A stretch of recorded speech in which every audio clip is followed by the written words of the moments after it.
नमस्कार। सत्य संवादमा म यहाँहरूलाई हार्दिक स्वागत गर्दछु। जीवराम भण्डारी।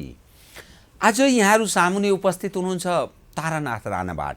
उहाँ पूर्व सभामुख हुनुहुन्छ, नेपाली काङ्ग्रेसका पूर्व महामन्त्री। उहाँसँग आज म नेपाली काङ्ग्रेसको हालै सम्पन्न महाधिवेशन र सभापतिमा शेरबहादुर देउवाको उदय र तपसिलका अरू व्यक्तिहरूको जो परिणाम आउन अझै बाँकी छ। अहिलेसम्म उहाँ र म जुन संवाद गरिरहेका छौँ यस बेलासम्म अरूको परिणाम आएको छैन। यो नेपाली काङ्ग्रेसको महाधिवेशनको सन्देश के र समग्र त्यो आम जिज्ञासाहरूलाई तारानाथ राणाबाट एउटा अनुभवले पनि खारिएको व्यक्ति पनि हुनुहुन्छ। लामो अनुभव रह्यो नेपाली काङ्ग्रेसमा प्रजातान्त्रिक आन्दोलनको क्रममा।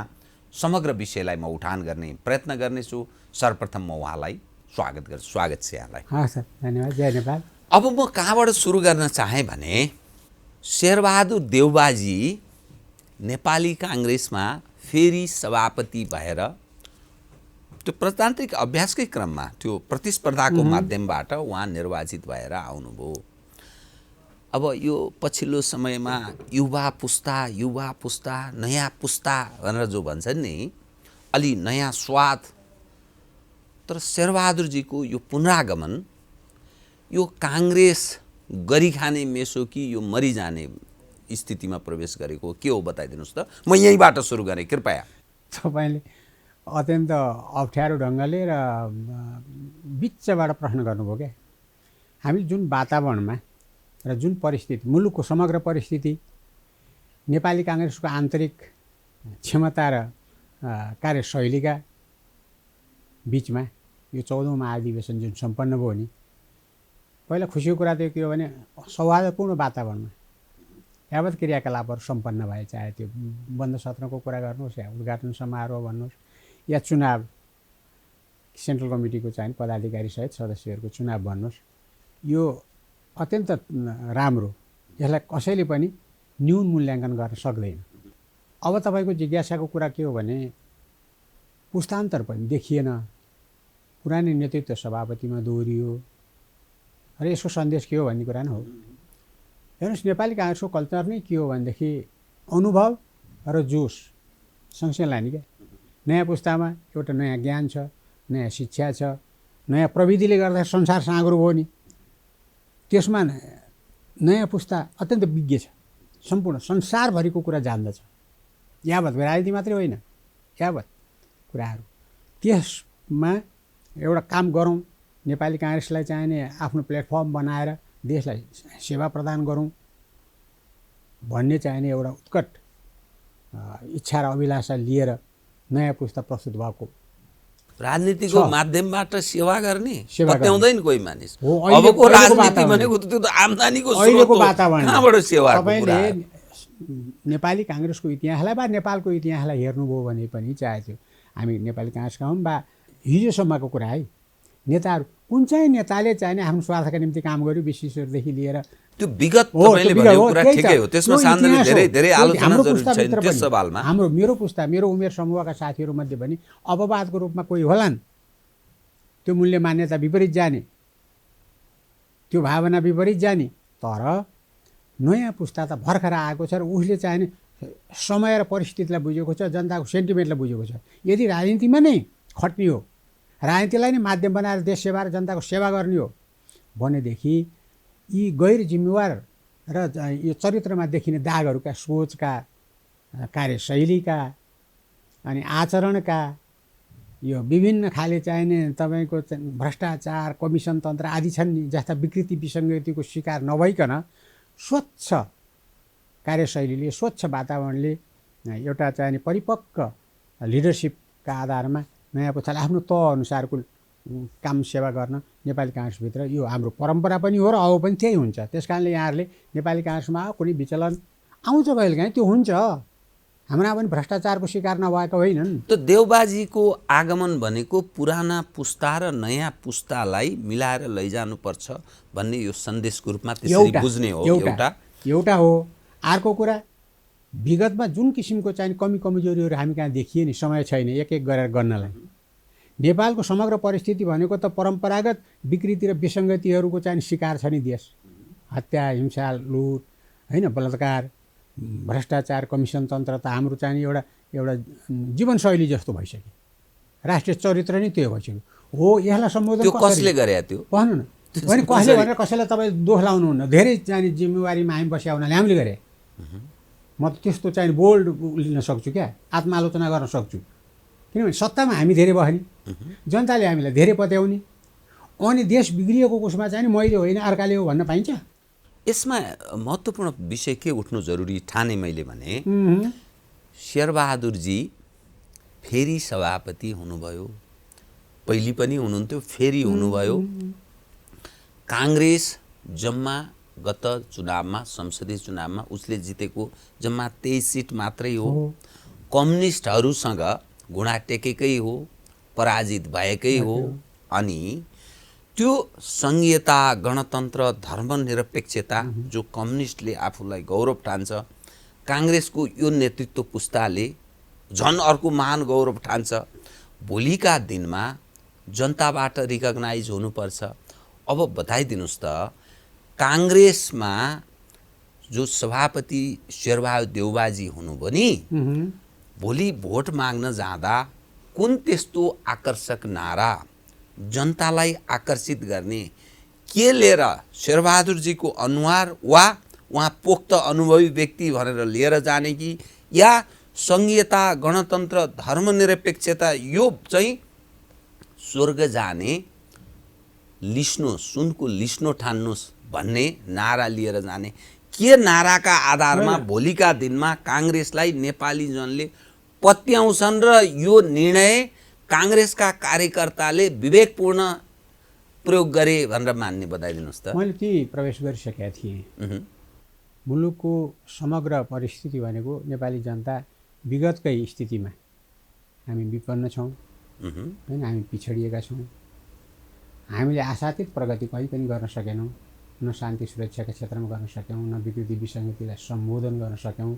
हुँदा चाहिँ नै मुलुकको राष्ट्रिय एकता र मेलमिलाप पनि भङ्ग भएको स्थिति अहिले छ। साम्प्रदायिक सद्भाव छैन, धार्मिक सहिष्णुता छैन, विभिन्न जात जातिका नाराहरू आपसमा छन्, एकले अर्कालाई घृणा गरेको स्थिति पाइन्छ। राजनीतिक एकता छैन। चुनावका बेला मात्रै हो प्रतिस्पर्धामा जाने पार्टीहरू आपसमा एकले अर्काको कमजोरीहरू जनताका सामुन्ने देखाउने, चाहे सभ्य रूपमा देखाउन् चाहे असभ्य रूपमा देखाउन्। तर त्योदेखि बाहेक भनेको त मुलुक निर्माणका खातिर जनताको चाहना, जनताको स्थितिलाई सम्बोधन गर्नका निमित्त एकै ठाउँमा रहेर काम गर्ने एउटा कल्चर हो नि डेमोक्रेसी भनेको त। त्यो पनि हामी कहाँ रहेन। अनि हामीले सुशासन दिन सकेनौँ, भित्र सम्पूर्ण समस्याहरूलाई सम्बोधन गर्न सकेनौँ, विकृति विसङ्गति हटाउनका निमित्त एउटा चाहिँ राष्ट्रिय सङ्कल्प हामीले गर्न सकेनौँ। त्यसमा नेतृत्व नेपाली काङ्ग्रेसले दिनुपर्ने दिन सकेन। र डे टु डे प्रशासनमा पनि हाम्रा क्रियाकलापप्रति त्यति सन्तोषजनक स्थिति, जनता सन्तुष्ट रहेन। हो, त्यही पृष्ठभूमि त्यसैबाट सिकेर अनि चुनावको कुरा पनि ल्याउनु भयो। विगतका चुनावहरूमा हाम्रो स्थिति के थियो त्यो भनिरहनु पर्यो, यहाँले नै भनिसक्नुभयो। हो, यी सबै कुरामा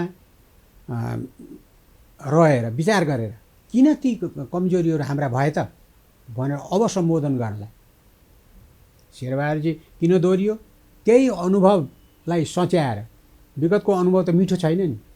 हो, अब त्यो बाटो जे गरियो त्यो बाटो ठिक रहन्छ। सोचमा पनि, कार्यशैलीमा पनि, साथीहरूका बिचको चाहिने एकता र विश्वासमा पनि, पार्टीको कार्यशैली भन्नु भने एकल नेतृत्व त हुँदैन। अब त कलेक्टिभ नेतृत्वका आधारमा साथीहरूसँग व्यापक छलफल, विचार विमर्श गरेर लिइने निर्णय र त्यसलाई कार्यान्वयन लाने एउटा अभियान हामीसित हुनुपर्छ। र हामीले सबैलाई समेटेर राष्ट्रिय एकताका आधारमा, त्यो सबैलाई समेटेर राष्ट्रिय एकताको आधार भने के अलिक व्याख्या गरिदिनु? राष्ट्रिय एकताको आधार भनेको हरेक कुरामा राजनीतिकरण गरेर, सम्पूर्ण कुरालाई होइन। चुनावको बारेमा अहिले मैले निवेदन गरिसकेँ नि, चुनावको बेलामा मात्रै हामी यो पार्टी र ऊ पार्टी, अर्को उम्मेदवार अर्को उम्मेदवार, अर्को पक्ष र यो पक्ष एउटा झगडामा जाने चलन छ नि। यहाँ एकले अर्कालाई आरोप प्रत्यारोप गर्ने, त्यो छोटो अवधिका लागि गरौँ न, 2 महिनाका लागि।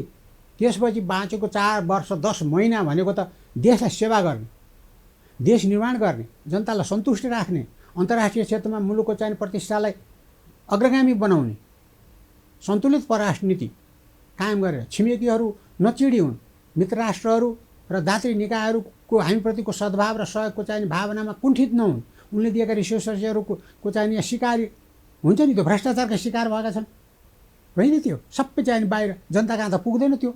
यस्तै कुराहरूलाई सच्याउन विगतको अनुभवले सच्याउने र किन हामी पार्लियामेन्टमा त्यति सानो सङ्ख्यामा उपस्थित हुनु पऱ्यो, किन लोकल वडामा हामी जित्दैनौँ, किन पालिकाहरूमा हामी जित्दैनौँ। अब त क्रेडिबिलिटी गुम्यो हो, राजनीति गर्ने राजनीतिका अगुवाहरूको क्रेडिबिलिटी गुम्यो हो। त्यसैलाई सच्याएर अब हामी सन्देश के दिनु परेको छ भने अब हामी सचिएर समय र समय अनुरूप समस्यालाई सम्बोधन गर्ने नयाँ ढङ्ग, नयाँ तरिका, नयाँ सोच, नयाँ शैली, एकताका आधारमा, सद्भावका आधारमा अरूहरूलाई पनि विश्वासमा लिएर, अरू पार्टीहरू पनि, नागरिक समाज पनि, देशका सम्पूर्ण भन्नुहोस् यावत तत्त्व र शक्तिहरूलाई विश्वासमा लिएर नेपालीकाहरूले नेतृत्व दिन सक्नुपर्छ। र अब आउने 2 महिनापछि त इलेक्सनमा जानुपर्छ नि। हामी केन्द्रीय समिति बनायौँ, शेरबारी सभापति भयो, फलाना साथीहरू चाहिने कार्य समितिमा पर्नुभयो, पदाधिकारी र सदस्यहरू सहित भनेर मात्रै त त्यो सन्देश होइन नि। अब हामीले प्रकट रूपमा के देखाउन सक्नुपर्छ भनेदेखि जनतालाई कि हिजो यिनीहरूलाई वडामा नदिनु, वडादेखि संसदसम्म पनि अल्पमतमा पार्दाखेरि यिनीहरूको तागत, यिनीहरूको चाहिने इतिहास, यिनीहरूको चाहिने कमिटमेन्ट प्रयोग गर्ने ठाउँ पाएनन् है यिनीहरूले। अब मौका दिउँ। कम्युनिस्टलाई पनि हेरिसकियो, काङ्ग्रेसलाई झन् पहिल्यै हेरेको भने के गर्ने। त्यसैले अब पुनर्मूल्याङ्कनको अवधि प्रारम्भ भएको छ जनतामा।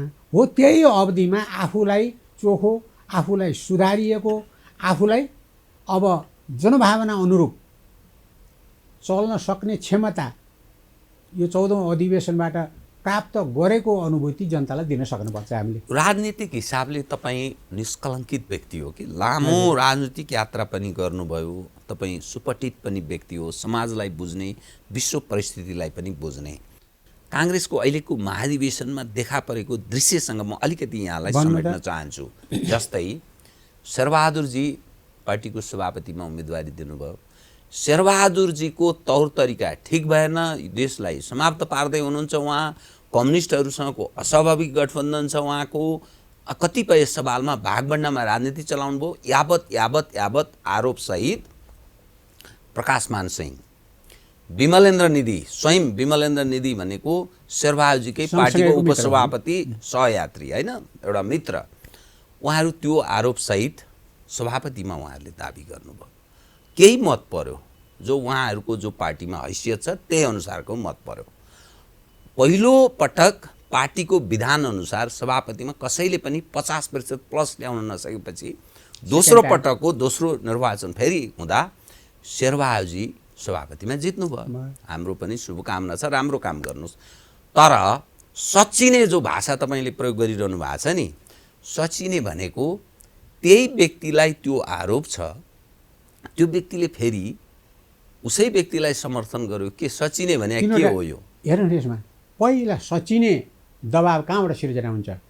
पार्टीबाट। पार्टीले विगतका अन्तिता अनुभवहरूलाई मनमा राखेर, स्मृतिमा राखेर लिडरसिपलाई सचिनेका निमित्त चाहिने सल्लाह दिन्छ, दबाब दिन्छ।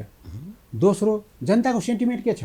यति ठुलो पार्टी हुँदाहुँदै पनि सदा सर्वदा विश्वास दिएर यसलाई अग्रगामी बनाएको, शक्तिमा पुर्याएको, विश्वव्यापी मान्यतामा यसैलाई सहयोग दिएर चाहिने देशको एकमात्र प्रजातान्त्रिक पार्टी भनेर जनताले बचाएको न हो।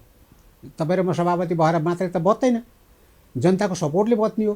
त्यो बनाएको त्यो जनताको सेन्टिमेन्ट के छ? जनता के चाहन्छ?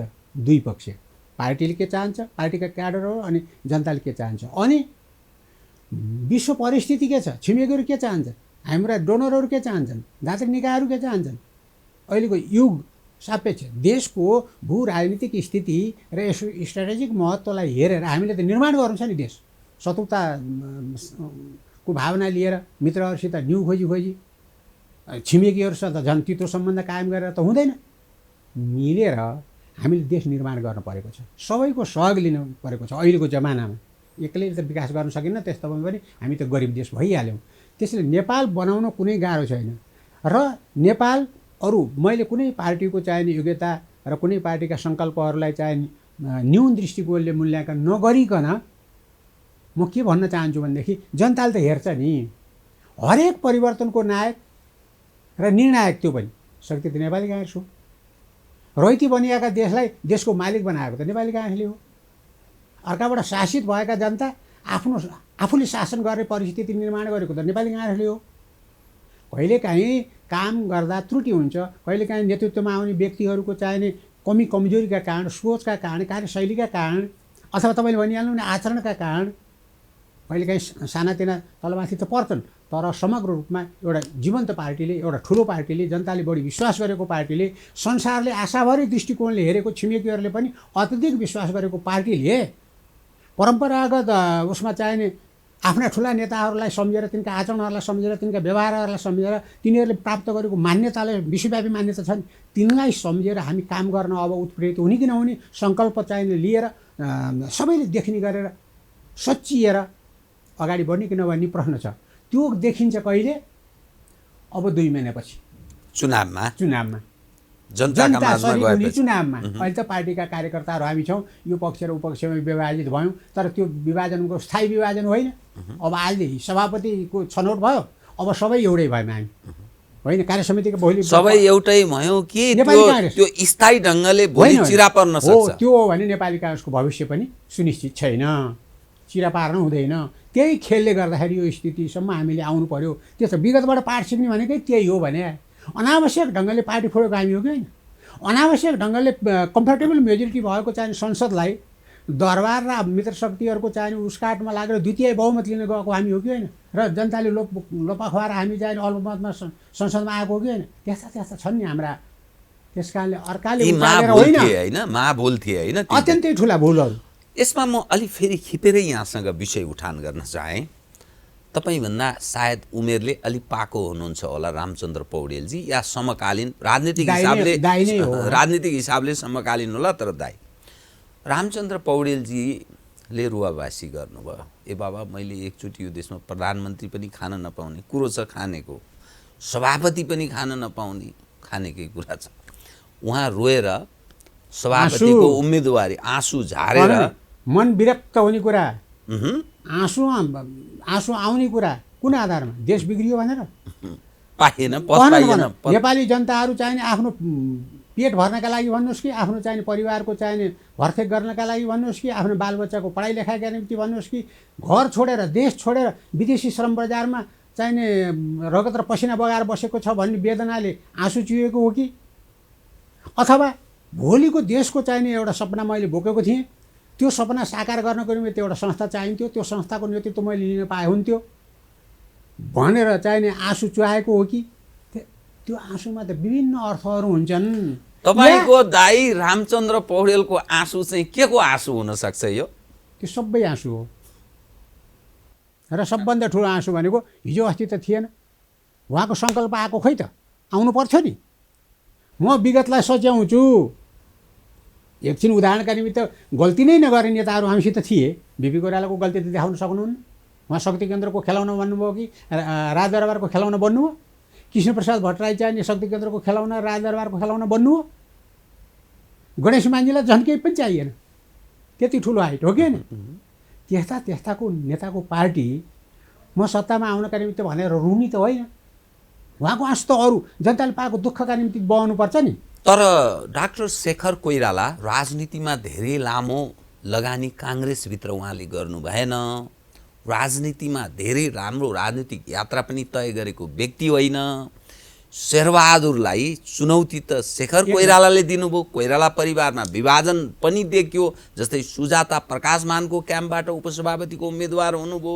अनि प्रकाशमान र विमलेन्द्र निधिले शेरबहादुर हार्न सक्ने खतरा ठान्दै फेरि शेरबहादुरलाई समर्थन पनि गर्नुभयो। यसरी हेर्दा त काङ्ग्रेस ठ्याक्कै दुई चिरामा छ भन्ने अर्थ त लाग्यो नि त। यो यसलाई कसरी हेर्नुहुन्छ बताउनुहोस् त? त्यो कुरा चुनावको समयमा जुन देखियो त्यो स्थायी रूपमा नरहोस्, त्यो मानसिकता कुनै पनि साथीहरूले लिनु हुँदैन भन्ने कुरामा म साथीहरूलाई विनम्र सुझाव दिन चाहन्छु तपाईँ मार्फत। अनि अर्को कुरा, हाम्रो प्रतिस्पर्धामा जो साथी प्रस्तुत थिए र पहिलो चरणमा जो साथीहरू बाहिर पर्नुभयो र दोस्रो चरणमा 2 जना मध्ये शेखरको भन्नुभयो नि, शेखरको ठुलो सम्पत्ति भनेको त्यो उनको पारिवारिक हिस्ट्री हो कोइराला परिवार भनेर एउटा कोइरालाको सन्तान कोइरालाहरूलाई एउटा सहानुभूति कोइराला भनेको फेरि देशभरिको कोइराला भन्दिनँ है त्यो परिवारलाई बिपी कोइरालाको परिवारका सदस्यहरूलाई एउटा सहानुभूति स्वाभाविक रूपमा आउँछ जहिले पनि र त्यतिले मात्रै पुग्छ भन्ने मानसिकतामा उहाँहरू रहनुभयो र सबैतिर कङ्ग्रेस नै चाहे सानो ग्रुप होस् चाहे ठुलो ग्रुप होस् चाहे असन्तोष ग्रुप होस् चाहे विद्रोही ग्रुप होस् जता पनि कोइरालाहरू त सबैतिर छन् नि भन्ने पार्ने मानसिकता पनि त्यो त्रुटिपूर्ण रह्यो किन बाजिनु पर्छ उनीहरू कोइरालाहरू विभाजित जस्तो देखिन्छ नि त त्यही त भन्छु त किन त्यो नाटक गरे भने कोइराला एक बनेर चाहिने जुनसुकै पक्षमा रहेको भए पनि शेरबहादुरसित लड्दा भन्नुहोस् कि वडामा लड्दा भन्नुहोस् कि संसदमा भन्नुहोस् जहाँ पनि कोइराला एकै ठाउँमा रहे भइहाल्छ के यता र उता बेलुका एकातिर उठ्ने भनेको छ भोलिपल्ट बिहान अर्को क्याम्पमा गएर उम्मेदवार भएको छ त्यो चाहिँ नि अहिले बुझ्दैनन् र सबै कार्यकर्ताले नेपाली जनताले त्यस कारण त्यतातिर छोडौँ उनको सम्पत्ति सबभन्दा ठुलो सम्पत्ति भनेको सबभन्दा ठुलो आधार उहाँले त्यो शेखरजीले पाउनुभयो नि मत त्यो चाहिँ नि त्यो बिपी त्यहाँ मान्छेले सम्झिहाल्छ कृष्णप्रसाद कोइराला सम्झिन्छ बिपी कोइराला सम्झिन्छ अनि त्यही रगत हो गर्ला नि हामीले सहयोग गरिदिएर हुन्छ भने होस् न राम्रो गर्ला नि भन्ने आशाले दिएको मत हो त्यो यति चाहिँ मैले सोध्ने धृष्टता गरेँ है के त अब कोइरालाहरूको काङ्ग्रेसमा नेतृत्व प्राप्त गर्ने अध्याय चाहिँ सधैँका लागि अब सकियो डेमोक्रेसीमा त्यो भन्न पाइँदैन हो डेमोक्रेसीमा त्यो भन्नै पाइँदैन शेरबहादुर को थियो र बिचरा उहाँ त एक्लै विद्यार्थी भएर 22 सालमा आएपछि 22 साल आउँदा साधारण विद्यार्थी सङ्घमा प्रवेश गरे होइन पनि आफ्नो कलेजतिर अनि त्यहाँबाट सुरु भएको नै हो भनेपछि त्यसरी होइन राजनीति गरेर प्रधानमन्त्री हुँदा उनको पारिवारिक पृष्ठभूमि कसैले हेऱ्यो र सभापति बनाउँदा हेरेछ र त्यो पनि हुँदो रहेछ त्यसैले जति पनि फ्याक्टरहरूले काम गर्छ नि राजनीतिमा जति पनि फ्याक्टर चाहे तपाईँको दृश्यमा आएको होस् अदृश्यमा आएको होस् तपाईँको चाहिने उसमा आएको होस् जानकारीमा आएको होस् वा जानकारीमा नआएको होस् यावत आधारहरू हुन्छन् जसले राजनीतिमा अगाडि बढ्ने र पछाडि पार्ने खेल नेपाल जस्तो देशमा बढी हुँदो रहेछ यहाँ देख्नु भएन हामी मैले त बुझ्दैन थिएँ पछि बुझेँ यहाँ गिरिजाप्रसाद कोइरालाले भन्नुहुन्थ्यो नि यहाँ त कामै गरेर दिँदैन त्यो के एउटा शब्द भन्ने गर्नुहुन्थ्यो क्या उहाँले अदृश्य शक्ति अङ्ग्रेजीमा के भन्नुहुन्थ्यो त्यो ग्रान्ड डिजाइन तपाईँले भन्नु होला भनेर मैले के भनेर अलमैले खोजेको गरेको थिएँ नि ग्रान्ड डिजाइनले कामै गर्न दिँदैन भने को त्यो ग्रान्ड डिजाइन भित्रको हो कि बाहिरको हो त्यस्तो छ नि त्यसैले हाम्रो जस्तो देशमा काम गर्नका निम्ति हिजोको बिपी पो हुनुहुन्न त बिपीको सोच बिपीको क्रियाशैली कार्यशैली बिपीका चाहिने व्यक्तिगत आचरणहरू बोली वचनहरू सम्बन्धहरूको विकास चाहे जनतासितको होस् चाहे आफ्नो पार्टीका कलिगसितको होस् चाहे विदेश छिमेकीहरूसँगको होस् सबैसितको गणेश मानजीको किसिनजीको हामीले त्यही बाटो पछ्याए भइहाल्छ नि उनीहरूलाई दोष लाउने ठाउँ छ बिपी कोइरालाले भ्रष्टाचार कहिले गर्यो शक्ति केन्द्रको कहिले चाहे दरबारको चाहे विदेशीहरूको खेलाउन कहिले बन्यो सुवर्णजी कहिले बन्यो गणेश मानजी त झन् कुरै भएन कहिले बन्यो अथवा कृष्णप्रसाद बन्यो जब देशमा शक्ति केन्द्रहरूले नचाउँछन् लिडरसिपलाई चाहे भित्रका हुन् चाहे बाहिरका हुन् अनि अरू तत्त्व हाबी हुन्छ नि अनि कमजोर हुन्छ हाम्रो विगत त्यही त हो नि निकटतम विगत भनौँ न निकटतम विगत त यो नेतृत्व त्यसबाट अछुत छैन भन्ने असरी अर्थ बुझ्नुपर्ने हो सबैले त्यो बुझ्छन् त्यसैले त सच्चिएर जानुपर्छ अब त सच्चिने कुरा काङ्ग्रेसलाई त्यो मुकाममा पुर्याउने त्यो शिखरमा पुर्याउने जो कुरा तपाईँ गरिरहनु भएको छ नि त तपाईँ आफै चाहिँ स्वयं किन केहीमा उठ्नु भएन अनि त्यो त परिस्थितिको कुरा हो सोचको कुरा हो साथीभाइसितको सरसल्लाहको कुरा हो हामीहरू चाहिँ अहिले प्रस्तुत नहुँदा नै राम्रो हुन्छ तपाईँको भूमिका के र त कसलाई होइन कुनै त्यसमा कुनै प्रश्नमै नजाउँ खालि के हो भने हिजोसम्मको स्थिति आजैसम्म भनौँ सरकार त त्यही छ नि आजसम्मकै स्थिति सन्तोषजनक छैन सन्तोषजनक त्यसलाई तत्काल नसच्याउने हो भने कार्यशैलीहरू त्यो नसच्याउने सच्याउने भने के सोच, व्यक्तिगत सच्याउने सोच, भने बुझेँ जस्तै मैले, कम्युनिस्टहरूसँगको व्यक्तिगत सहकार्य छ सोचलाई, आगामी दिनमा चुनावी तालमेल गरेर हो। प्रचण्डजीसँग माधवजीसँग जाने कुरा छ यो फेरि- के सच्याउने भने के होइन, सच्याउने फेरि भरतपुरमा गएर हात उचालेर भोट देऊ भन्ने स्थिति नपरोस्। नेपाली काङ्ग्रेसको आफ्नो इतिहास छ, आफ्नो आधार छ, आफ्नो चाहिने जनतासितको सम्बन्ध छ। हामी एक्लै पर्याप्त छौँ चुनाव लड्न। त्यो हिम्मत गर्नुहुन्छ किन शेरबहादुर गर्दैनौँ? हामी गर्छौँ। शेरबहादुरजीले गर्नु पर्यो नि शेरबहादुर तपाईँले अब गर्दा गर्नुपर्छ। के हो? हिजोको विगतले नाक काटिएको छ कि छैन? भरतपोखरी के अरे भरतपुरमा गएर चाहिँ त्यो पुष्पकमलजी र चाहिँ शेरबहादुरजीले हात ठड्याएर जिताएर के अर्थ भयो? त्यसको सट्टा कहीँ गएर पुष्पकमलजीले नेपाली काङ्ग्रेसलाई पनि सहयोग गर भनेको सुन्नुभयो तपाईँले? पछि त काङ्ग्रेस एक्लै चुनाव लड्छ आगामी चुनाव लड्नै पर्छ। तब काङ्ग्रेस कति पपुलर छ, काङ्ग्रेस कति सेवामुखी रहेछ, काङ्ग्रेसले आफ्नो बाटो कति नभुलेको रहेछ, जनताले कुन नजरले कुन मूल्याङ्कन शेरबहादुरजीले त्यो रियलाइज गर्नु भएको छ त त्यो परिस्थितिको बाध्यता हो बाबा। अब पनि नगर्ने र हिजो जे गरिरहेको थिए त्यही हो। मलाई त हिजो गरेको कामको राम्रो होस् या नराम्रो, हिजो गरेको सोच राम्रो होस् या नराम्रो, हिजो गरेको शैली राम्रो होस् या नराम्रो होस्, त्यसको चाहिने साथीहरूले पुरस्कार दिएका हुन् भनेर भन्नु हुँदैन। अब आउने चुनौतीलाई सामना गर्न सबै साथीभाइहरूलाई, सबै गुटको चाहिने हिसाब नगरिकन सिङ्गो नेपाली काङ्ग्रेसलाई लिएर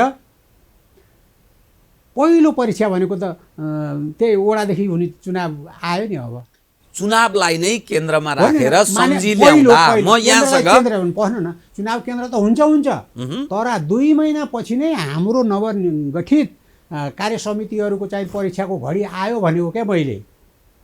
त्यो त आयो नि, हामीले काम त त्यतैतिर सोच्नु पर्यो। अब ठिक परीक्षणको घडी आयो ठिक आगामी चुनाव एकदम निकट छ। स्थानीय तहदेखि प्रदेश अनि सङ्घीय चुनावहरू निरन्तर हुनुपर्छ क्रमशः चाँडै जाँदैछ। त यसको अर्थ तपाईँ यसो सम्झी ल्याउनुहोस् त नेकपा एमाले अहिलेको प्रमुख प्रतिपक्षी दल फेरि केपी ओलीजी दोहोरिनुभयो।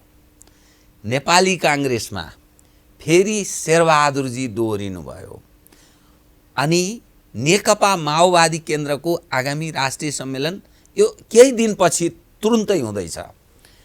त्यो राष्ट्रिय सम्मेलनबाट अब प्रचण्डजी रहेसम्म के विकल्प छ भनेर सोच्ने र बरु राप्रपामा नयाँ पुस्ता राजेन्द्र लिङ्गदेनको आगमन भएको देखिएको छ। अब बताइदिनुहोस् त विगतमा यो परीक्षण भइसकेको छ, केपी ओलीजीको परीक्षण भइसकेको छ, शेरबहादुरजीको परीक्षण भइसकेको छ, प्रचण्डजीको परीक्षण भइसकेको छ। के लोकप्रियताको के इमेजको आधारमा यो व्यक्तिहरूलाई नेपाली जनले मत दिन्छन् अनि काङ्ग्रेस आफ्नो बुताले लड्छ भनेर के बेच्ने, के मार्केटिङ गर्ने र त्यहाँ जनतामा जाने बताइदिनुहोस् त। बिचैमा चाहिने टोकाउनुभयो तर सिलसिला त्यही हो। नेपाली काङ्ग्रेसले आफूलाई अहिले अब कसरी विगतलाई सच्याउने आधारहरू, मुलुकको समग्र स्थिति भित्रको हेर्नुहोस् है, समग्र स्थिति के छ? राज्यका 3 अङ्गहरू, संसद नचलेको कति भयो?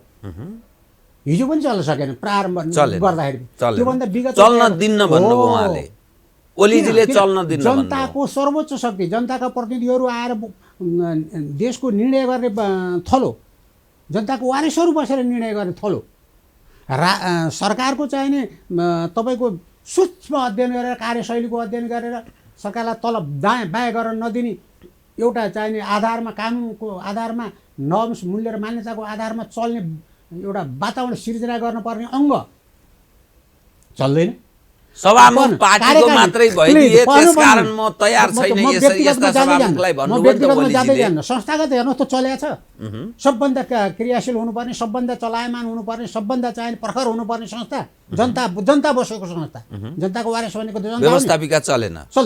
जहाँ व्यवस्थापिका चल्दैन, जनताका प्रतिनिधिहरू बस्न पाउँदैन, विभिन्न राजनीतिक विचारधारा भएका आउन् कि स्वतन्त्र आउन्, अनि तिनले देशको लागि चाहिँ निर्णय गर्न पाउँदैनन्, सोच्न पाउँदैनन्, समीक्षा गर्न पाउँदैनन् भने अनि डेमोक्रेसी हुन्छ। अर्को अनि कार्यपालिकाको स्थिति हेर्नुहोस्। संसारमा नभएको जात्रा हामी गाउँमा भएको भएन। शेरबहादुरजी हाम्रो पार्टीको सभापति थियो, प्रधानमन्त्री हुनुभयो, त्यो अर्को पक्ष हो, खुसी मान्ने पक्ष। तर प्रजातान्त्रिक अभ्यासमा, प्रजातान्त्रिक मूल्य र मान्यतामा, प्रजातन्त्रमा जनताको निर्णायक सार्वभौम उसमा व्यक्तित्वमा, राष्ट्रको व्यक्तित्व है, जनता भनेको समग्रताको व्यक्तित्वमा प्रहार हुने गरेर प्रधानमन्त्रीको नियुक्ति संसारमा कसैले गरेका छ? 250 वर्षभन्दा पुरानो इतिहास छ।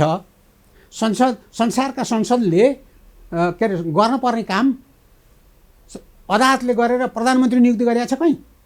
त्यसैमा गौरव त्यति मात्र होइन, प्रवेशै नहुने राजनीतिमा प्रवेश गर्यो। अनि अर्को कुरा, ल त्यो त गर्यो, जनताले मूल्याङ्कन गर्ने थियो, त्यो अर्को कुरा भयो। तर झगडाले आज कति महिना सर्वोच्च अदालतमा चढेको, त्यस किसिमको चाहिने राजनीतिकरण देशको सर्वोच्च चाहिने अदालतमा, अर्थात् जहिले पनि स्वतन्त्र र निष्पक्ष रहनुपर्ने एउटा अङ्ग। तपाईँहरू त चौथो अङ्ग पर्नुभयो, सबैलाई हेर्नुहुन्छ।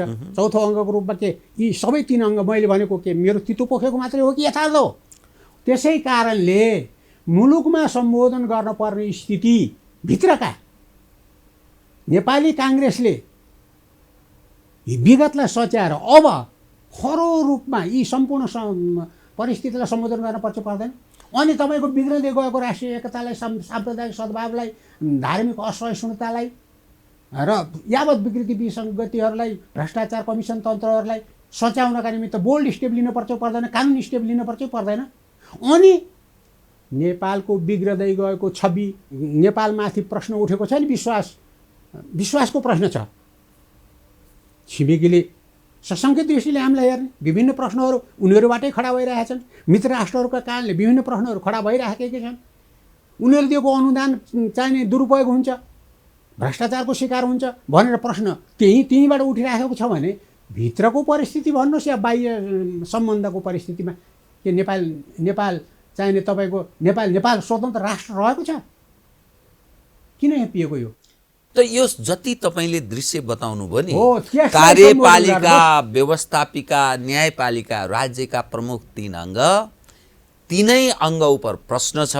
कार्यकारिणीको भूमिका निभाएन, व्यवस्थापिकाको यो कन्तबिजोग छ, यथास्थितिमा सदन चल्न सक्ने स्थिति छैन, तलब भत्ता सुविधा खाने मात्रै भए सांसदहरू, मान्यजीहरू, न्यायालय कार्यकर्ताको भर्ती केन्द्र, कसको इजलासमा परेको छ त्यस अनुसारको फैसला आउँछ भन्ने मानिसले अनुमान गर्न थाले। त यो सम्पूर्णको जिम्मेवार भनेको त यही कांग्रेस, यही कम्युनिस्ट, यी मात्रै यिनै जिम्मेवार होइनन् त यसको?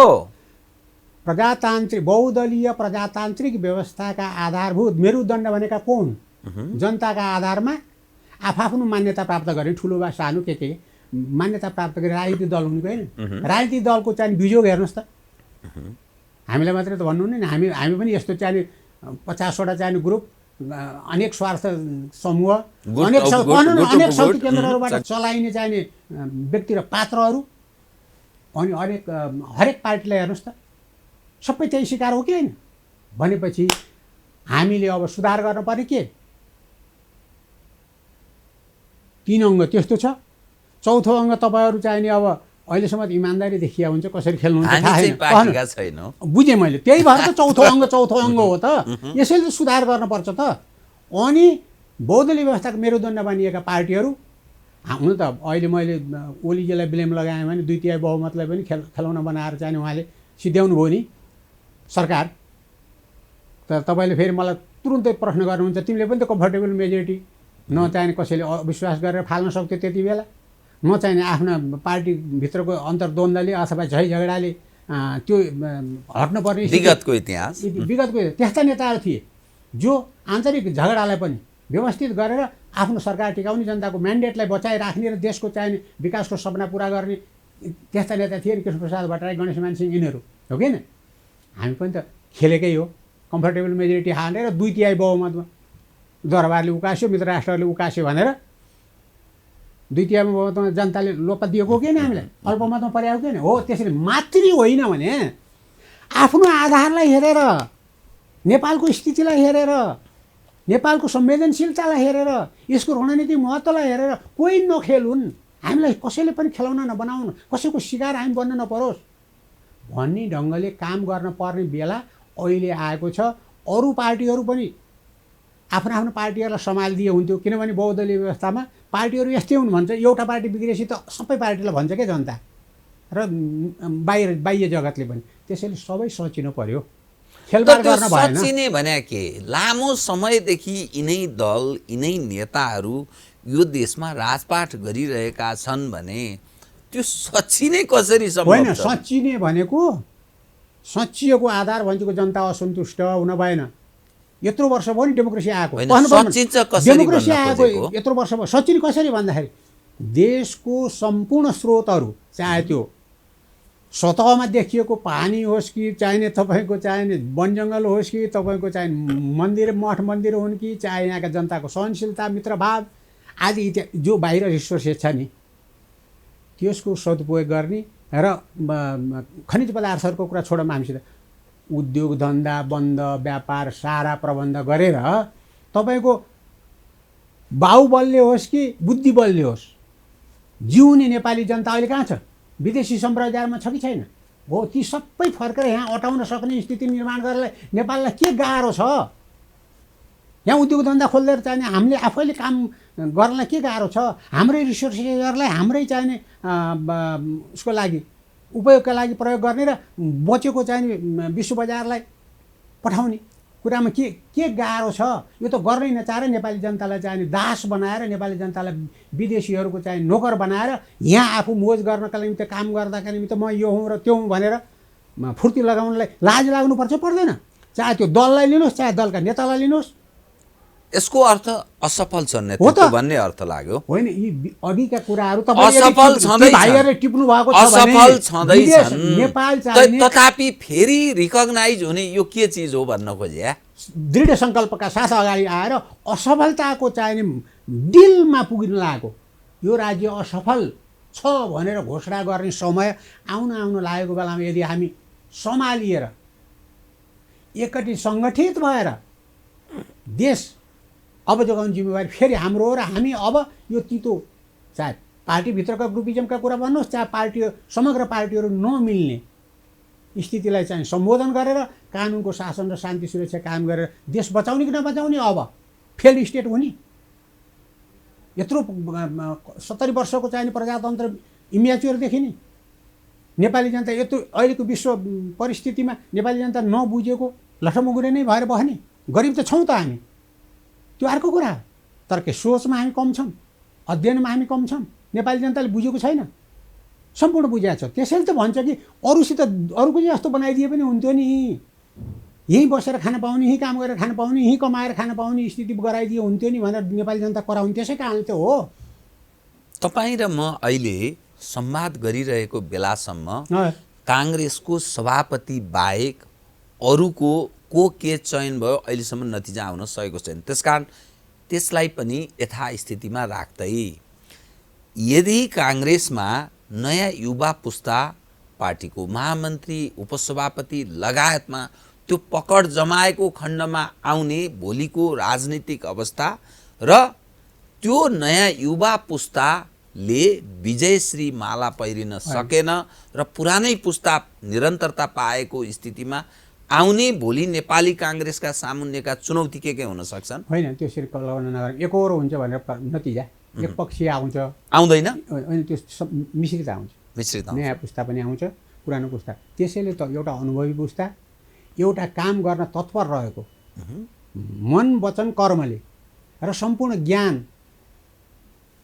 चाहिँ आर्जन गरेर एउटा सङ्कल्प गरेर पार्टीको जिम्मेवारी लिन तत्पर भएको सङ्ख्या पनि त्यहाँ प्रवेश गर्छ। हो, त्यो दुईटै अनुभवको शक्ति र एउटा दृढ सङ्कल्प बोकेर मुलुकको निर्माणका निम्ति, मुलुकको चाहिँ विकासका निम्ति नेपाली काङ्ग्रेसमा रहेर काम सेवा गर्ने एउटा चाहिने सङ्कल्प गरेर प्रवेश गरेको चाहिँ एउटा चाहिँ नयाँ शक्तिको जुन नतिजा अब आउँछ त्यो त आउँछ। हो, त्यसले हिजो जस्तो गर्छ भनेर सोच्दै नसोच्नुहोस्। म विश्वस्त छु हिजोका अनुभवबाट स्वयं सभापति चुनिनुभयो नि, हिजोको सभापति शेरबहादुरका प्रति आज चुनिएको सभापति शेरबहादुरजीले पनि हिजो गल्ती भएको थियो भनेर भन्छ अर्थात् भन्नै एकलौटी पर्छ। गर्न सक्ने अवस्था अब छैन। रहँदैन सभापतिले। छैन। अब साथीहरूसित मिलेरै गुट उपगुटको व्यक्तिगत वा स्वार्थगत उसमा उभिएर बिना सल्लाह बिना सहयोग बिना मेलमिलाप म काम गर्छु भनेर चाहिने यदि हामी प्रारम्भमा नै प्रस्तुत भयौँ भनेदेखि नेपाली जनताको विश्वास उठ्छ हामी माथिबाट। सारा शक्ति सारा एकीकृत भएर लागि पर्दा पनि शेखर कोइरालालाई यत्रो ठुलो मत प्राप्त भयो नि, धेरै धेरै मत म भटान्दछु, किनभने उहाँको काङ्ग्रेसमा धेरै ठुलो लगानी राजनीतिक लगानी थिएन, तथापि यत्रो मत प्राप्त भयो, पदाधिकारी भएको व्यक्ति पनि होइन। यो के सन्देश हो? यो होइन त्यसैले त्यो दुवै पक्ष मिलेर जाउँ भन्ने सन्देश हो क्या त्यो। हेर है, जित्नेलाई पनि त्यो एउटा चाहिने सन्देश हो कि तिमीसँग जो लड्न चाहिरहेको छ प्रतिस्पर्धा जो आयो त्यो पनि कम होइन है, त्यसको प्रति तलैदेखि माथिसम्म छ, त्यसलाई पनि तिमीले चाहिने बाइपास गरेर छुट्टिएर अर्को समूह सम्झेर होइन, एउटै शक्ति एउटै सङ्गठन एउटै सोच एउटै चाहिने नीति कार्यक्रम बिबी कोइरालाको पालादेखिको छ नि, त्यो अनुसार हामी एउटै झन्डा मुनि रहने र एउटै अनुशासनमा बाँधिने एउटै सङ्कल्प लिएर देश सेवामा जाने सन्देश चाहिने अब निर्माण भयो। हामी त्यही अनुसार चल्छौँ। एउटा काङ्ग्रेसभित्रको अलिकति छिद्र विषय पनि उठान गरौँ। विगतमा पदाधिकारी भएका कतिपय मानिस यसपटक त्यो पदाधिकारीमा उठ्ने हिम्मत पनि गरेनन्। कतिपय व्यक्ति मौन जस्तो पनि देखिए र यो जसरी मत प्राप्त जुन ढङ्गले डिभाइडेड भएर काङ्ग्रेसमा, हुन त यो काङ्ग्रेसमा जहिले पनि प्रतिस्पर्धाकै इतिहास छ प्राय छ, तथापि विगतका प्रतिस्पर्धी र अहिलेको प्रतिस्पर्धाको तुलना गर्दाखेरि एकदम निकटको जो स्थिति छ नि, यसले पार्टीलाई विभाजनमा लैजाने स्थिति हो। यसलाई एउटा निश्चित समयको र निश्चित विषयबाट अविपरीत भएको वातावरणलाई मात्रै लिनुहोस्। यसको तुस भोलि रहँदैन, यसको प्रभाव भोलि बढ्दैन। सम्बोधन कसरी गर्नुपर्छ? त्यो जुन मत कोइराला परिवारले अथवा डाक्टर शेखर कोइरालालाई प्राप्त भयो, जाँदै नजानुहोस्। अब एक भएर तपाईँको मिलेर भनिहालेँ नि मैले, अब प्रतीक्षाको घडी नै छैन। हामीले आफूलाई एक भएर मिल्ने भने के शेखर कोइरालालाई के दिने अब जिम्मेवारी? दिएर हुँदैन नि, दिएर मात्रै होइन, दिएर र लिएर हुने भने त गणेश मानजी त सर्वोच्च नेता हुँदैन थियो। पदै भएर हुने हो भने त हुँदैन थियो। कृष्ण प्रसाद भट्टराई भ्रष्टाचारै गर्ने अनाचारै गर्ने गरे भए भ्रष्टाचार विदेशी शक्तिको एजेन्ट बन्ने राजाको एजेन्ट बन्ने भए हुन्थ्यो र विश्वेश्वर पनि र कृष्ण तर राजनीति त ताकतले प्राप्त हुन्छ नि त। त्यसरी हेर्ने होइन। त्यसका बावजुद पनि कृष्ण प्रसाद जस्तो व्यक्तित्वलाई, गणेश मानसिंह जस्तो व्यक्तित्वलाई गिरिजाप्रसादले घोक्राइदिनु भयो त। हो त्यही त। त्यसै कारणले हामी यस्तो राजनीतिक कल्चरको विकास गरौँ, यस्ता मूल्य र मान्यताहरूलाई फेरि बचाएर जो त प्रार्थना भयो यहाँको, हजुर यहाँको चाहना भयो, अब त भगवान यस्तो भइदियोस् भन्ने भयो। प्रार्थना र सोच मात्रै होइन यो त। अब तपाईँको 2 महिनापछि पहिलो बैठक सिद्धिँदै नयाँ चाहिने कार्य समितिले अब कसरी अगाडि जाने भनेर एउटा कङ्क्रिट आइडिया र चाहिने बाटो निर्धारण गर्दा नगर्दै जनताका घर दैला जाने दिन आउँछ, आइसक्यो। अनि त्यसका निम्ति त्यहाँनिर नेपाली काङ्ग्रेसको यो इतिहासलाई हत्केलामा राखेर, नेपाली काङ्ग्रेसको इज्जत राष्ट्रिय अन्तर्राष्ट्रिय इज्जतलाई हत्केलामा राखेर नेपाली जनताका प्रतिको आफ्नो कर्तव्य, देशको विकासको कर्तव्यलाई चाहिने तिलाञ्जली दिएर अब चुनाव सिद्धियो, म फलानु भएँ, म फलानु ढिस्कानु पदमा आएँ भनेर लिएर बसेर नेपाली काङ्ग्रेसलाई चाहिने यो समय सन्दर्भसँग म्याच नगरेको पार्टी असान्दर्भिक बनाएर पठाउने कि सान्दर्भिक भएर जनताको चाहिने विश्वास लिएर गाउँ तहदेखि चाहिने संसदसम्म अब हामी मेजोरिटी गरेर नयाँ ढङ्गले देशलाई सुशासन दिने प्रश्न त यही छ। तपाईँ खारिएको अनुभवी प्रजातन्त्रमा लामो राजनीतिक यात्रा तय गरेको व्यक्ति हो कि, त्यसकारण तपाईँसँग कुरा गर्दाको मजा स्वाद अलग्गै पनि हुन्छ। यो एउटा बताइदिनुहोस् त, यतिखेर काङ्ग्रेस एमाले वा अरू नै पार्टी पनि यो जति प्रतिस्पर्धा गरिरहेका छन्, फेरि पुनः सभापति हुने, पुनः पदाधिकारी हुने, पार्टी कब्जा गर्ने जुन कुरा भइरहेको छ, यो कुन सैद्धान्तिक वैचारिक कुन धरातलमा उभिएर के प्राप्तिका लागि भइरहेको छ? जसरी जनवाद र धनवादको कुरा, एकदम। राजनीतिमा अपराधीकरणको कुरा, आपराधिक चरित्रका मानिसहरूको हावी हुँदै गएको कुरा, राजनीतिमा व्यापारीहरूको कब्जा हुन थाल्यो कुरा, यो जो दृश्य तपाईँ काङ्ग्रेसमा बढी देख्नुहुन्छ, अरूमा पनि छ तर काङ्ग्रेसमा झन् बढी देखिन थालेको कुरा गर्छन् मानिस।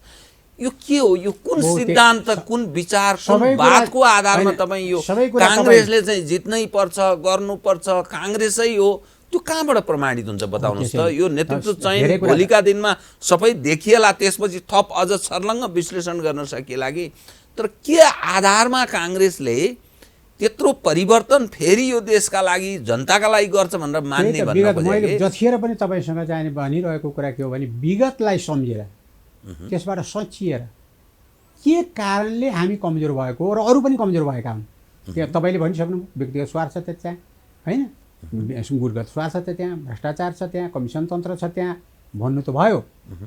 तर एउटा चाहिने सबभन्दा महत्त्वपूर्ण कुरा तपाईँले या त लुकाउनु भयो, बुझ्नु भएन, या त चौथो अङ्गको धर्मलाई सम्झेर तपाईँले कोट्याउन सक्नु भएन। यसले कोट्याएर पो ताराले जवाफ दियो भन्ने पार्न खोज्नु भएन। जस्तै सबभन्दा ठुलो यो देशको चाहिने भू राजनीतिक बनोट र स्ट्राटेजिक महत्त्व, यतातिर महाभारत, एकातिर महाचीन, एकातिर कम्युनिस्ट शासन, एकातिर प्रजातान्त्रिक शासन, अनि यिनै कुरा यही भूगोलमा शक्ति केन्द्रहरू खेलिरहेको, फुटबल खेलेका छन् छैनन् हो, उनीहरूको प्रभावबाट हरेक पार्टीहरू, हरेक नेताहरू, हरेक व्यक्ति जबसम्म फुत्कदैनन् र एउटा निष्कलङ्क भावले, एउटा चाहिने आत्मविश्वासका साथ राष्ट्रिय धरातलमा उभिएर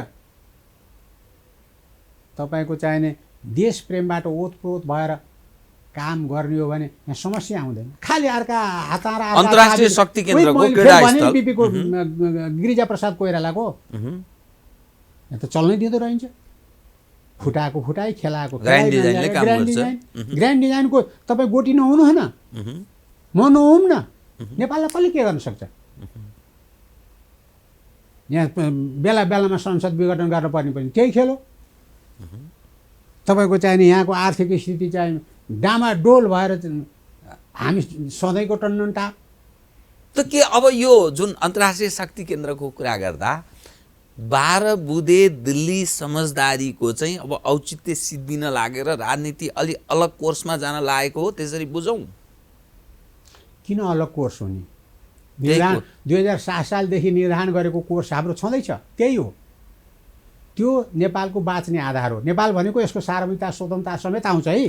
12 बुँदे पनि नि, यो 12 बुँदे दिल्ली समझदारी यो त्यही त को थियो? 62-63 अहिले को थियो त नि त्यसको चाहिने मेन्टर? त्यसैले आफ्नो निर्णय आफूले गर्न नसक्दा, आफ्नो भूमिमा बसेर आफ्नो काम गर्न नसक्दा, आफ्ना दाजुभाइ मिलेर आफ्नो समस्या समाधान गर्न नसक्दा र अर्काको मुख ताकिरहँदा, अर्काको गोटी बनिरहँदाको चाहिने प्रतिफल हामी भोगिरहेका छौँ र भोलि पनि भोग्नुपर्छ। तपाईसँग म 3 विषय, म कार्यक्रमको अन्त्यतिर 3वटा विषय उठान गर्छु। नेपालको आन्तरिक राजनीतिको कुरा गर्दा यतिखेर कालापानी, लिपुलेक, लिम्पियाधुरा सहित सीमाका विषय बारम्बार उठ्ने गर्छन्। नम्बर 2 बेल्ट रोड इनिसिएटिभ, चीनको चासो, नेपालले जनाएको प्रतिबद्धता, त्यस अनुरूप कार्यान्वयन हुन नसकेको कुरामा, कार्यान्वयन हुन नसकेको कुरा चीनको जहिले पनि अलिकति चासो, चिन्ता पनि छ भनिन्छ। मिलेनियम च्यालेन्ज कर्पोरेसनको नाममा $50 करोड जो उसले दिएको छ अनुदान सहयोग, यो लिने कि नलिने भन्ने सवालमा नेपालको आन्तरिक राजनीतिक शक्तिहरूबीच अत्यन्त सधैँ दुविधाजनक स्थितिमा छन्। यो समग्र घटनालाई हेर्दा सदन प्रारम्भ भयो, सदन चल्न सकेको छैन, चल्न सक्दैन, प्रमुख प्रतिपक्षी दलले चल्न दिइने छैन यथास्थितिमा भन्ने पनि छ। त यो समग्र अवस्थाले नि अब हेर्नुहोस् नेपालको राजनीतिक विकास के बताउनुहोस् त? मैले अघि नै प्रारम्भमै भनेको थिएँ नि, यसको भू राजनीतिक बनोट र यसको स्ट्राटेजिक महत्त्व, त्यही भित्र पर्ने 2-3वटा तत्त्व तपाईँले बाहिर ल्याउनु भयो। बिआरआई भनेको त हामी पनि त्यसको मेम्बर हो नि, यसले त 60-65 देशहरूलाई छुन्छ। त्यो हाम्रो देशलाई पनि त छोएर अगाडि बढ्छ त्यो, होइन? बेल्ट एन्ड रोडको चिनिया प्रस्ताव, त्यसमा त हामी सदस्य भनेपछि त त्यसलाई स्वीकार गरेकै हो नि। त्यस कारणले नेपालले अङ्गीकार गरिसकेको परराष्ट्र नीतिको एउटा अङ्ग र स्वीकार गरिसकेको एउटा अङ्ग भएको हुनाले त्यसलाई चाहिने यस वा नो, राम्रो वा नराम्रो भनेर अहिले म कमेन्ट गर्न चाहन्न, किनभने नेपालको नीति नै भयो त्यो, होइन। अब तपाईँले अर्को भन्नुभयो एमसिसी। नेपाली काङ्ग्रेसले एमसिसीको बारेमा कुन लाइन लिने भनेर अहिलेसम्म मलाई सिकाएको छैन। म व्यक्तिगत अध्ययनले अक्षर अक्षर पढेको छु त्यसको, राम्रो वा नराम्रो पक्ष त्यो पनि मलाई कण्ठ छ।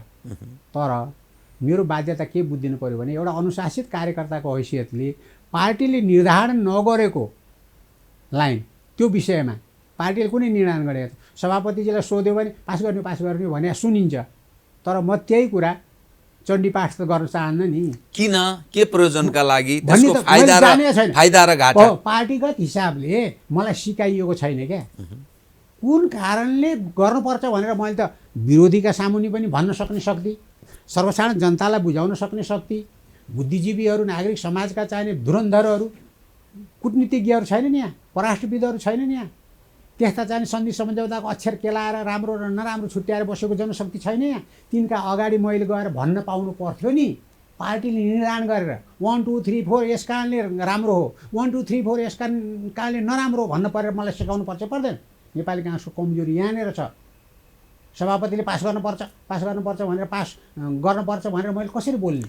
डेमोक्रेटिक पार्टीमा पनि सधैँ त्यस्तो भइरहन्छ।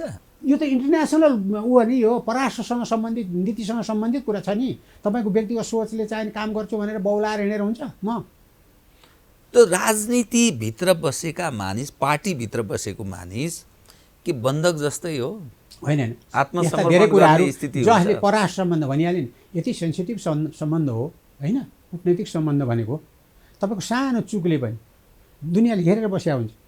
एउटा साधारण कार्यकर्ता गाउँमा के भन्छ त्यो विषयमा व्यक्तिगत राय चाहिँ के त एमसिसी म त्यसरी अहिले प्रस्तुत मैले मेरो पार्टीले लाइ नै दिएको छैन। म व्यक्तिगत राय किनभने सार्वजनिक किन गर्ने? म पार्टीले सल्लाह माग्ला, त्यो दिन चाहिँ म पनि सल्लाह दिउँला, एउटा पार्टीले एउटा लाइन निर्धारण गर्ला, अनि त्यो बेला चाहिँ नेपाली काङ्ग्रेसको चाहिँ लाइन के हो स्पष्ट आउला नि। अहिले त आएको छैन नि, भ्रम भन्छ नि। भ्रम तपाईँको भ्रमले, म अलग एक विषय, नेपालको तपाईँको भ्रमले के देख्छ?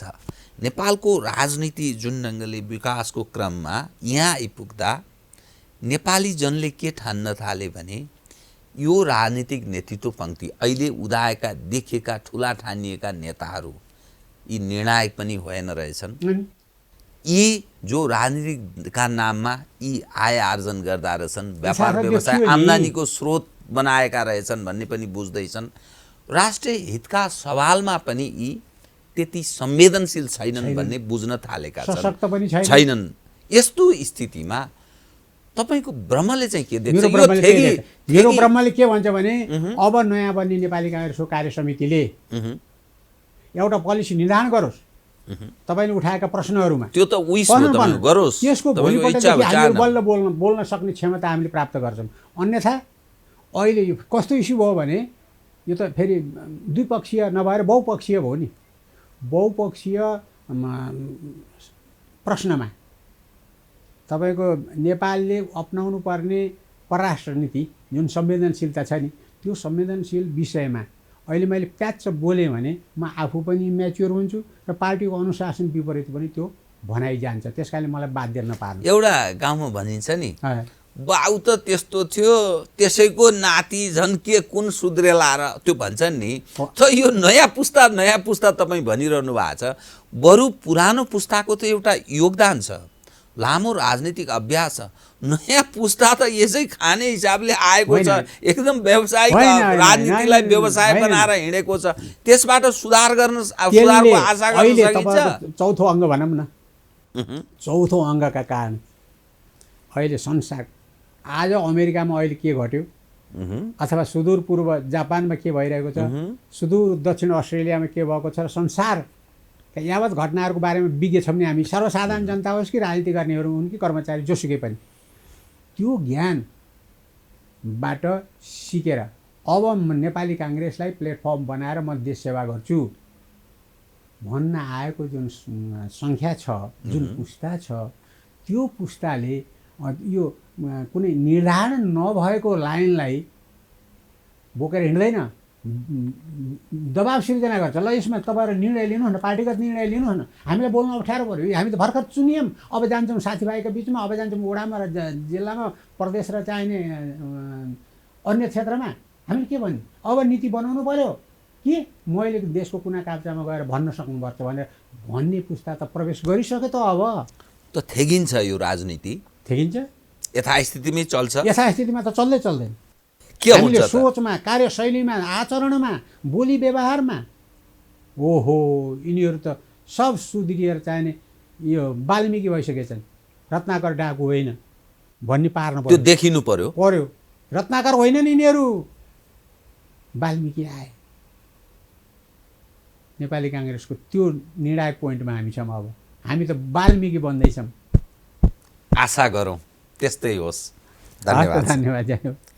आदरणीय दर्शकबिन्द, उहाँ हुनुहुन्थ्यो तारानाथ राणाभाट, पूर्व महामन्त्री तथा पूर्व सभामुख। पूर्व महामन्त्री भनेको नेपाली काङ्ग्रेसका पूर्व महामन्त्री। समसामयिक विषयलाई केन्द्रमा राखेर सत्यको निकट पुग्ने गरी गरिएको संवाद सत्य संवाद। म सहित मेरो सम्पूर्ण युनिटलाई कार्यक्रमबाट बिदा दिनुहोस्। नमस्कार।